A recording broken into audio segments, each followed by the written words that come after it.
কি বাজারে বাবা বাজার করতো যখন বাজারে যেত, দুই দাদা ব্যাগ ভর্তি করে মাছ যখন নিয়ে যেত, তখন বাবা এসে মাকে বলতো যে আজকে ওরা মাছ কিনছে আর আমি এই ছোট্ট মেয়েটার মুখে কিছু দিতে পারছি না। ওদের পোষাচ্ছিল না যে এতগুলো পেট চালাতে পারবে না। আমি আর পড়তে পারলাম না, আমি খুব পড়তে চেয়েছিলাম। আমরা 5 ভাই বোন। তো বাবা একটা কারখানায় চাকরি করতেন, খুব কষ্টে আমাদের দিন যেত। আমাদের লেখাপড়া করাতে বাবার খুব কষ্ট হতো।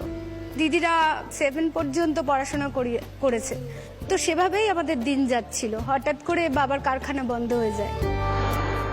বন্ধ হয়ে যাওয়ার পরে দাদারা বিয়ে করে বাড়ির থেকে চলে যায়। দাদারা কেউ